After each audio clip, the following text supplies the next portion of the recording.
Carly Pearce has a brand new 7-song package that came out last Friday, and she's taken the time to join us now. Now, Carly, when I look out my window in February and I see a thick blanket of snow, that's not a surprise to me. But when you look out your window in Nashville and see it, I'll bet it is. Oh my gosh, I know. We still have some little bit of ice back on my back patio. That was wild. So what do you do in cases like that? I know you get a bit of snow and ice from time to time in Nashville, but it really doesn't take much to shut the city down, does it? We were shut down for a good 2 to 3 days. It was wild, and I just got really well acquainted with my Netflix. So, hey, what's your Netflix thing right now? I really like Bridgerton, and I like New Girl. I haven't tried either yet, but I'm hooked on Superstore right now. Oh, I haven't heard that either. I'll have to check it out. Give it a try. So you're here over the release of 29, and it had my attention the moment I heard the title 29 because it's been my favorite number since I was about 10 years old. But in my case, it has to do with a baseball player I was a huge fan of when I was a kid. But tell me about what you're trying to say with the project 29 and the 7 songs. 29 was not my favorite year or my favorite number. 29 for me was just a really pivotal time in my life of losing my producer Busby, going through a super public divorce. And it's kind of just me taking you on this journey of how I got from feeling like I couldn't stand up to feeling hopeful. It's 7 songs, and so that sounds to me like the overriding theme of the record. But that said, when I hear the song Next Girl, which is the next single that our audience is going to hear, I feel happy during the song. But then when I pay attention lyrically, I feel guilty for feeling happy. That's what I wanted, though. I feel like all of the anthems that I loved growing up in the 90s, all of those ladies wrote songs that had a lot of weight in the lyric, but it felt good. And so, yes, it's pretty sad, but it's also just like it makes you feel good. Well, I'm glad you said that because when I first heard the song in terms of that throwback vibe, to Next Girl, I thought you've done such a great job, at least with that song on the record, of really paying homage to that sound of those artists you described. Yeah, that's exactly what I wanted to do. And especially what I wanted to do, like with all of this music, is take a hard turn. I think you've seen glimpses of it on my other records, but this one is start to finish like that.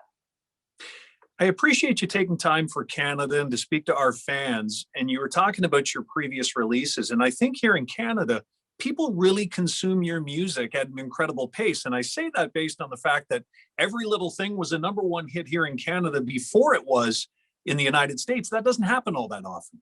That is, it makes me forever connected to Canada. And I always love going up there and will always make it a priority to be there when I can and when touring gets back. Just don't come in February when there's 1.5 feet of snow outside. I was there last February with Old Dominion, and it was cold. I don't do well in the cold, y'all. I was reading about you as well, and I find it fascinating as a CMA winner, that going back to when you were really young, does that ever get boring, by the way, to hear that said you're a CMA winner? No, I love it. But that was always a dream of yours as a child, to be CMA nominated. So let me ask you this. Does the feeling of being a CMA winner match the dream from when you were a child? It's better. I can't even put that one into words for you. Just to think about the fact that when I was 5, I wanted that and I did it. I'm looking at her right now, my little CMA. She's pretty. And I'll bet seeing that displayed in your home never gets boring either. No. You know what's better than 1 CMA award? A few. 2. I will take another one if anyone would like to give me one. Well, good luck as your career carries on. So 29, the 7-song project. We spoke about Next Girl, which is the single that's coming out to radio here in Canada. Of the other 6 songs, what's the song you'd love, if you can nail it down to just one, what's the song you'd love our audience to go find on that project? I think 29. I just think it's the most honest thing I could ever write. And I'm just really proud of that one and think that anybody can insert their own story into that one. So 29's the single. It's the album title. Is it an album at 7 songs? Are we still calling that EP, or is project the better term? I call it a collection, but eventually I think it'll be a whole album. Okay, great. Carly Pearce is here, and you're going to be on YouTube tomorrow night in a special performance that our audience can participate in. What's going on? I am doing a live stream. It's called the 29 live stream, and I'm gonna just play all of the songs for you with my band and tell you the stories behind them. A little stripped down? Yes, it'll be awesome. Cool. That's at 7:01 our time, Eastern time. And that piece of content, it's going to live on for 29 hours, if I'm not mistaken, right? Yes, that is true.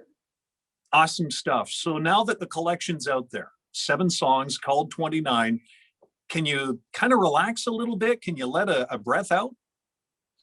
For sure. I mean, I'm just really trying to enjoy this moment because I feel like I haven't really had a reaction quite like this one. Now, when you say a reaction quite like this one, how so? I just think it's music that says something.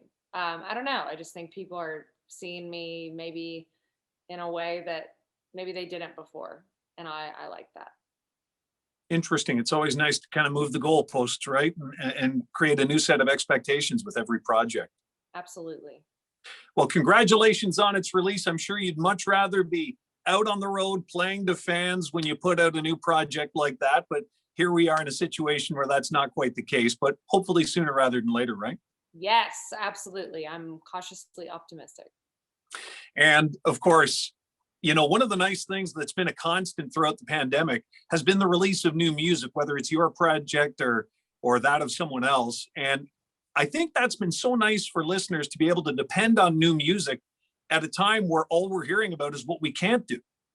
Totally. I think the only thing that us artists can control is music. So you're getting some really amazing music from all of us at this time. Awesome. So with the project 29, do you have an expectation? What would you like this to accomplish? Is there any particular criteria you hope it meets? I just hope it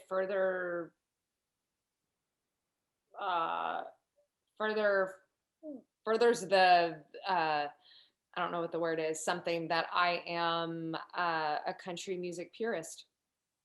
Have you always been a country music? Was it always your thing going back to your early times in Kentucky?